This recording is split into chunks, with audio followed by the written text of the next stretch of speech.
Welcome, everybody. Thank you all for coming, both in person and online. We got an event already started. Man, God is good. So, just to transition, I'm going to talk a little bit about some of the things. If you remember last year, towards the end, there was a few messages that Apostle Matthew and I had kind of gotten into, and some questions were asked like, okay, how do we wrap this to where we can understand and communicate it better with people as we're out and about, just kind of wherever we're at. And this series that I'm getting ready to jump into kind of spawned off of that, to put words around reimagining what it's like to give the gospel and to be the gospel. So the title of this series that I'm going to be doing in breaks that Apostle Matthew's not here where he's traveling is going to be called the Gospel of God series. And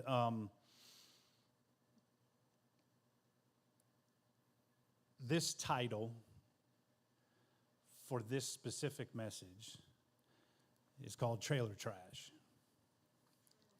Trailer trash. A little bit different, but here's the take on it, okay? All right.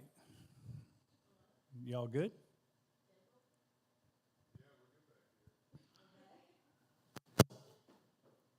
All right. So how I'm going to start this is I'm going to incorporate an event that happened to me and how most of the time God speaks to me, okay? And that's why it's called Trailer Trash, is because as you guys know, I'm starting a business, food truck, all that kind of stuff, and in the midst of everything, in one specific moment is when I started to see a connection that was made that I never thought of because I was too busy doing the work, okay? So I'm going to start with, I actually purchased the trailer. So I purchased the trailer, brought it to my house, started looking it over, checking it out. It didn't look like much. It looked like a beat-up trailer, to be honest with you. Colors weren't matching. Everything was kind of, needed some work. Upon entering the trailer, as I stood there, because it was going to be a food truck and I was going to be on my feet all the time in it, the first thing I noticed was the roof was right there as I'm standing on the inside. And I'm like, I'm not going to be like this for hours on end trying to do a business. So I was like, okay, the first thing I noticed is I'm going to have to rip this thing down. I'm going to have to rip the walls off of it, take the roof off of it, and totally rebuild it to give me some space. Well, being a fabricator, that's exactly what I did. I went ahead and did the dimensions, got the sizes up, started putting everything together, welding it together. As I went to go put the roof back on it, well, when you take something apart, a lot of times the Lego don't go back the right way. So we had to take some straps and bring some stress here and move some stuff there in order to get everything tacked back into place so that I could weld the rest of it all back together again. And so I ended up getting the roof put back on, the sides were up, and I was excited because you're starting to see when you stripped it down to nothing but a flatbed from what it was. And then you're like, okay, let's get going. And you start building it back up again, and all of a sudden you're starting to see this thing start to take shape, and you start to see it come back into where it was. And you're excited because now I can stand inside of it, and I've got about a foot up here now where I can actually stand in it and work. But that led me to my next thing I had to do. So I ripped the floor out because, well, it was a horse trailer. Don't need to say anything else. I'm putting food in it. I needed to rip the floor out. So he ripped the floor out. I start repairing all the rust that's inside there, get that repaired. as I'm getting ready to put the floor in, I had a thought, and I said, you know what? I got to take a break. I've got to check some regulations real quick. So I start looking up the regulations for the state on trailers of this size, things that are needed, things that are supposed to be happening, and all that. I realize I got to do some extra work. So I remembered, okay, I got to change out the lights because the lights is on a little 5-prong.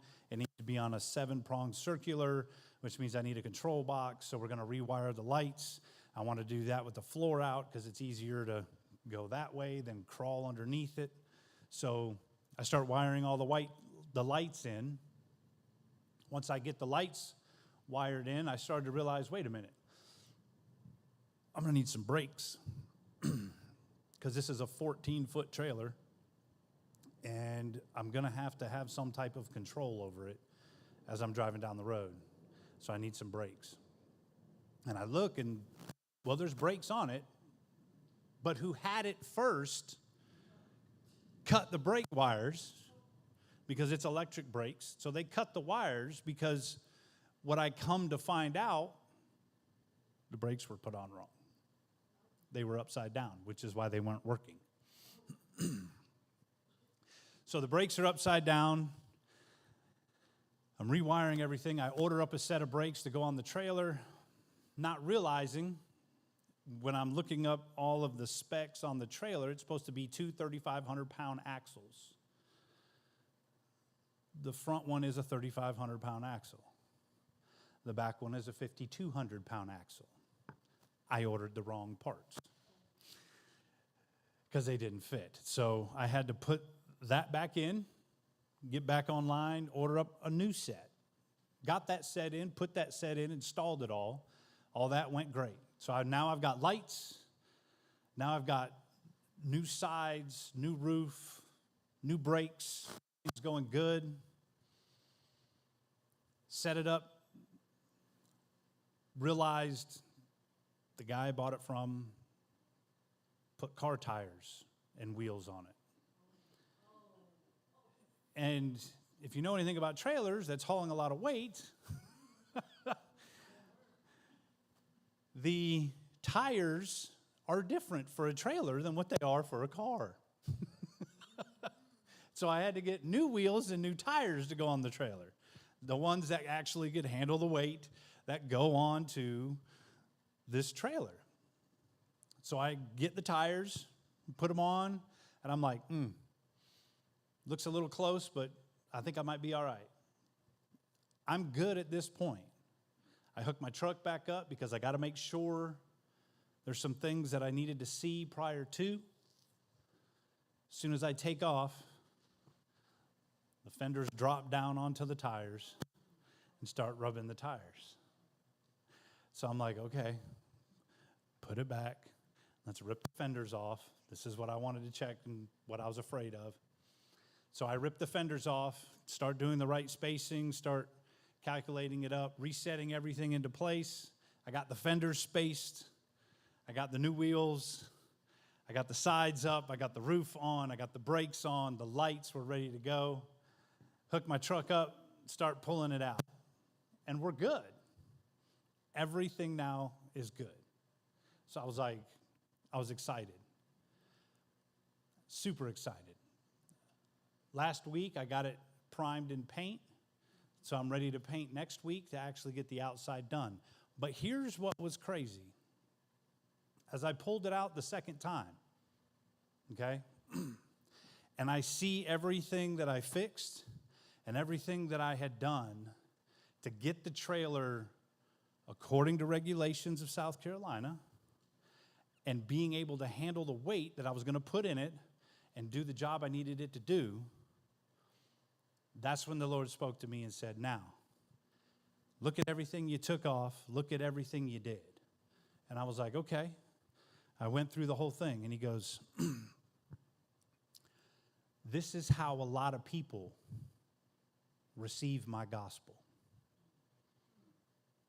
With stuff that's not right, that's been rigged to fix to get down the road.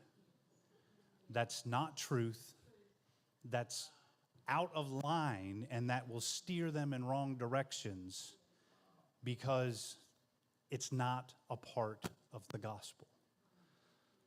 It works for a season, but it's not a part of it. One of the things we realized not too long ago, 1800s, what happened? Rapture mentality comes in. If you have a hell-based rapture gospel, it's not the gospel. It is one that was used for a time to get through a season, but that's not the gospel. If your gospel has a hell-based Dante Inferno control manipulation effect to it to keep people in check, it's not the gospel. It's just not.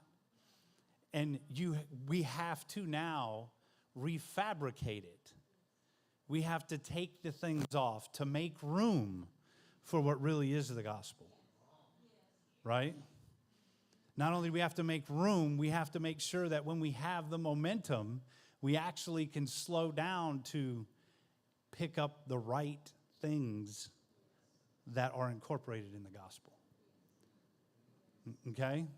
So one of the things that I started to realize in this series, I'm going to go through the different points. Today is obviously a little bit about the gospel. The next one is probably going to be, I don't know what order I'm going to put them in yet, but we're going to look at faith. We're going to look at salvation. We're going to look at hope. And we're going to look at love. Because all these things, if they're just skewed a little bit, will mess up the gospel. And if we don't have those correct, we're not going to get down the road the way we need to get down the road. Okay? So, as I was going through that and had all that adjusted, that's when I saw Romans 1:1, where we went into, Paul states that it's the gospel of God, but it's about his son. And that first word struck me because we always claim it's the gospel of Jesus Christ. But it's actually the gospel of God. It just happens to be about his son. And one of the beautiful mechanisms that he showed me was, what is the gospel? You can read the Gospels. There's 4 of them, right? It's all about Jesus' life. And one of the things you start to see is there's contradictions from what religious people would see in the way his life was. So he came as the epitome of love and grace and mercy. And the religious folk were anything but. We were judgmental, controlling, manipulative, just mean, to put it in easy terms. And I thought it was really cool how I started to see it. And even this happened just this morning before coming in. I was out shopping with my wife, and my mind doesn't shut off on certain things. So like as I'm picking through stuff, it doesn't shut off. So I'm at the store walking around thinking about the gospel, thinking about what would be the proper way to give what the gospel looks like. And if we start with our great mystic friend John, he tells you in the beginning was the Word, right? The Word was God. It became flesh, right? And so in looking at that simple idea of the Word became flesh, now I started to see Trinity in a little bit different light when I was processing this, and I could be wrong. I'm just spitting ideas out, okay? You have God. And in the beginning, when you read in Genesis, he says, in the beginning, God spoke and created, right? His word creates. So as his word created the heavens and the earth, it created day and time, it created everything that you're seeing, even us. It created us. But when John says in the beginning was the Word, and then he became flesh, this is what changed. The Word that creates went into creation by the Word. It was delivered to Mary, and she received it. So new creation was automatically coming to be born. Okay? New creation comes and is born, and then all of a sudden you hear about his life, which is minimal of his youth. You get, there was Jesus. He was a kid. He was up in the thing teaching at the time as a child, teaching the Pharisees in there, which is kind of crazy. But again, you have to understand love, I think, in order to really get that, because love came into the temple. I mean, love hadn't been in that temple.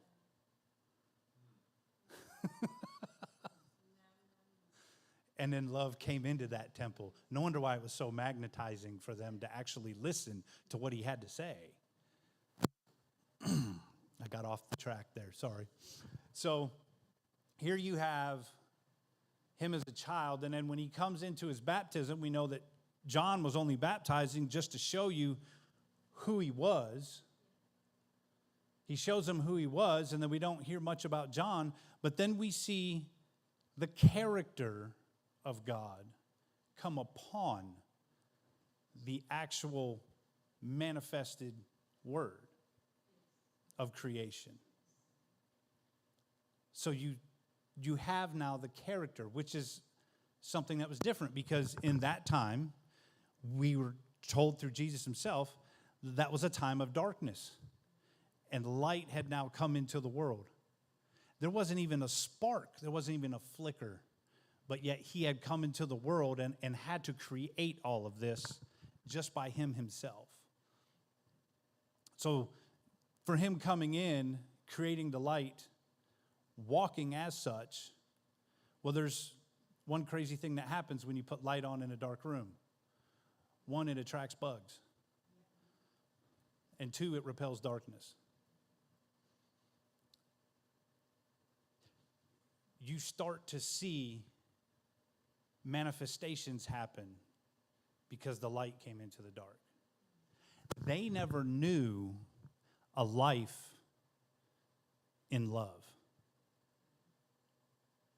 And they were getting it to them firsthand by love himself.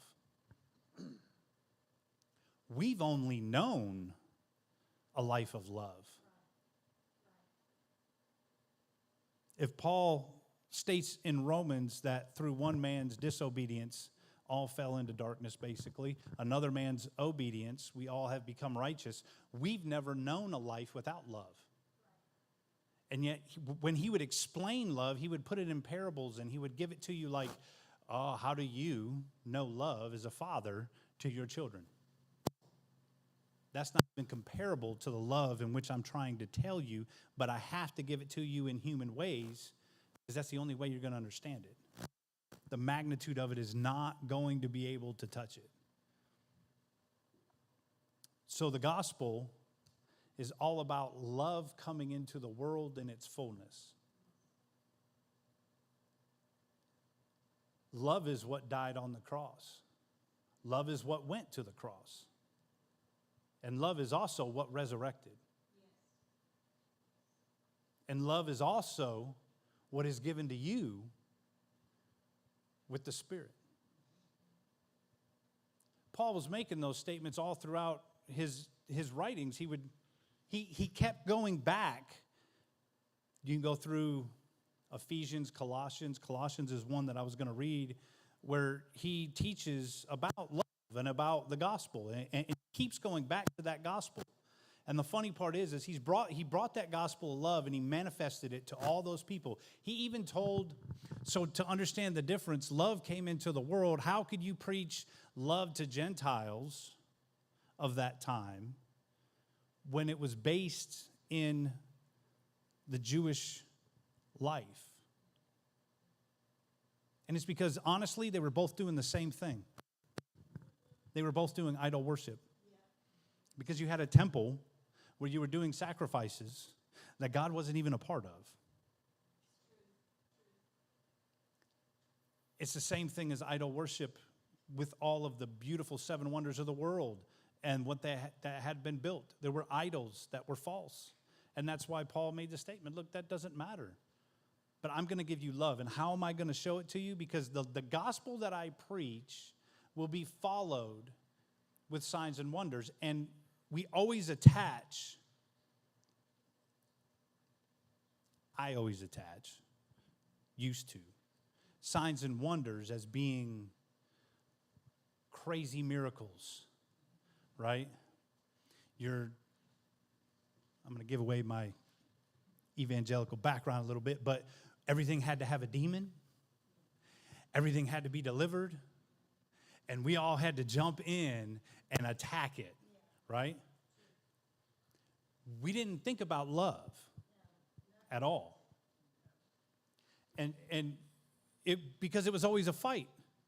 Because the great words were, we wrestle not against flesh and blood, but we're going to attack it. And we attack it in flesh and blood in the forms of our quote-unquote spiritual warfare, because we're going to tongue it to death. And it's got to go, right? And notice how many times it never went? That's because we applied the wrong tool. Okay? The right tool is love, peace, patience, joy, long-suffering.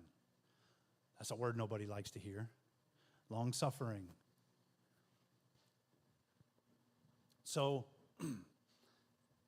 if we can wrap the gospel into God inserted himself into creation so that he could be creation, that which he created, so that when things came to the end, it all came back to him. The one thing they lacked, he told Adam, the day you eat this, you're going to die. What was he going to die from? He was going to be separated. He was going to know what it means to have a life where you think you know good and evil, which means you're going to pass judgment and you're going to condemn and you're going to do these things because you're not doing it in love. You think you're doing it in love because it's good, but it's the same fruit. And I overlooked that I don't know how many times in life, thinking that I was doing the right thing because it was the good Christian thing, and yet I was destroying people all around me. And it took me a long time to realize, no, that's not the right way to go. Like, that's not the gospel. That's religion. But that's not the gospel. And we climb the ladder thinking that we're coming into another pinnacle, but notice Jesus said, if you want to do this, it's not about climbing a ladder. It's about washing feet. It's about bending down and submitting to somebody else. Even though you may be socially more acceptable. Even though you may be in the right. But you're missing, like you just said, you're missing the point of the value of who they are. And the gospel isn't about who we are. It's about who they are. And if we don't follow the path of Christ, which is take up our cross and die. Well, what does that mean in today's terms? Today's terms, that means we're going to go and we're going to submit our will to the Father and say, listen, I'm not going to fast food because that's not what fasting was about. That was the religious way. Fasting food and showing that you were fasting. Fasting was about sacrificing yourself for somebody else. Fasting was about, don't tell somebody you're going to clothe them. Don't tell somebody you're going to feed them. Feed them. If you can miss a meal but feed somebody that hasn't had one in 3 days, miss a meal and feed someone that hasn't had one in 3 days. And the blessings that come from that are not pat on the back blessings. The blessings that come from that is you walked as he walked. You loved as he loved. You became the gospel for somebody. You became Christ for somebody. That was the greatest mystery. God inserted himself into creation to be a part of creation so that you would know what it's like for all of us to be together and to all of us love one another and be with one another. It doesn't matter who you are, what you look like, what's your social class. You go through all of history. Like when you start reading history down in the time of the Bible area, one of the greatest things I thought was awesome, and it just sticks out to me, and it's specifically in Rome. If you know that Rome has 7 hills, 7 mountains, that's where all the wealthy live, or on top of those. One of them being a prominent hill. At the bottom of those hills, the wealth class starts to come down. So when you come to the river that's at the base of those hills, that was the line. If you know anything about Detroit, that was the railroad tracks. Once you crossed that, you were basically going into the lower class. The ones people didn't care about, the ones that people marked off as nothing. They were the ones that had to fight for everything, to get bread, to get whatever. And those in the upper class that wanted to get rid, because bearing a daughter was terrible at that time. They wanted sons to carry on the name. So they would take their daughters and throw them down there into the river to get rid of them. But when you're reading Romans is being read in the ghetto. It's addressed to those people across the river. These were the people that were known for when they would throw a baby down, they would go grab the baby and raise it as their own. That's what being Christ is like. And you could see things in our culture today, how we separate the classes, how we've done so much damage and caused so much division. And yet, that's not the gospel. The church shouldn't be involved in that. If we're going to be real, let's be real for a moment. Who cares who the president is? You're not called to worry about that. You're called to walk in the kingdom. And the kingdom is to bring hope to everybody. The kingdom is to bring life and love to everybody, both the guy in the office and the guy that's being abused by the dude in the office, no matter who it is. That's what you're called to do in the kingdom. We're called to go against the grain of social norms. We're not supposed to be liked by society. I'm sorry. I don't mean to get off track in the gospel. But that's the problem I think we have in the Western world is we're still struggling with, I want to be liked. We're still struggling with, can I make a brand? Can I make a name for myself? We're still struggling with those things because we're finding our identity in those things. And it's not about that. That's not what the gospel is. And if that's where you're tied into, you got some things you need to cut off of your trailer. You got some things you need to buy new. You got some things you just plain flat out need to get rid of. And you might find yourself driving a little bit lighter down the road with a lot more joy, a lot more company, actually, than what you thought of, because you're not flagging things around that are attacking people, that are helping with division of people, that are going into those things. You're not flagging that around, waving it. You know, one of the greatest things I remember, and I know I've met people from the Christian world that actually have actually come against me for what I did, and I thought it was funny.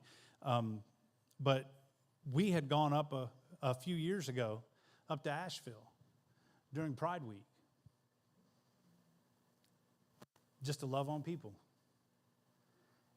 And the part that was crazy, that always kind of stood out and keeps in my memory, is you had a class of Christianity that was there banishing these people to a hell for their lifestyle, ready to kill them. And then on the outskirts of that confrontation, because all you heard through the whole thing, even though there was music and everything else, all you heard was these two groups colliding with one another. Just hearing that fight. That's all you heard through the whole thing. But on the outskirts, it wasn't just the group that went up with me to actually go love on some people. It was that there were several churches. You were actually being able to see, like, there's a lot of the church that gets it. But the legalistic ones, the ones that want to say we have to follow the 10 Commandments and the 600 laws that are in there, we got to abide by all that, not even realizing it's the wrong covenant, for one. But for two, because it's easy. It's easy to condemn and judge people. We don't have that right. And Jesus didn't model that. Jesus modeled when the adulteress was thrown in front of her. I don't condemn you. And the reason why nobody else is standing behind you ready to throw a rock is probably because they were involved. Just saying. How else do you know who she is?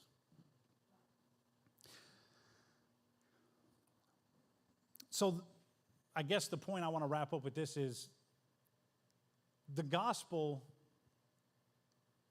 is embodied really in the person of Jesus. And as we learned through Apostle Matthew's last teachings, the God that looks like Jesus, if we could grab onto the God that looks like Jesus, I believe we could radically transform the Western world of Christianity. Because it needs transforming. It really does. We need to get back to a gospel of grace and love and mercy. We need to get back to a gospel that models and demonstrates that. We need to get back to empowering people because they're people. They're loved just as much as you are and just as much as the ones that you love. As we learned from Apostle Matthew again, God doesn't have any enemies. You do. And if you can be like Jesus, then you shouldn't either, regardless of what things have happened to you. Because what you'll find out more times than not is the people that you want to have as an enemy, they usually have the problems that you do, which is why you can identify with them. And you should be ministering to them, not condemning them. So let's display the gospel by being the gospel, by letting the gospel live itself out in us. Like Mother Teresa said, preach the gospel at all times, right? And if you need to, use some words.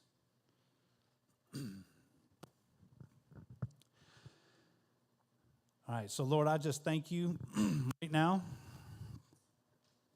for the grace and the love that you have for us. I thank you for the gospel of God about your Son,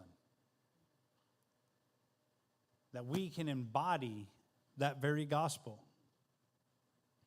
And we can be light and love to those that are around us and share it with the abundance of love and grace and mercy that you have given us.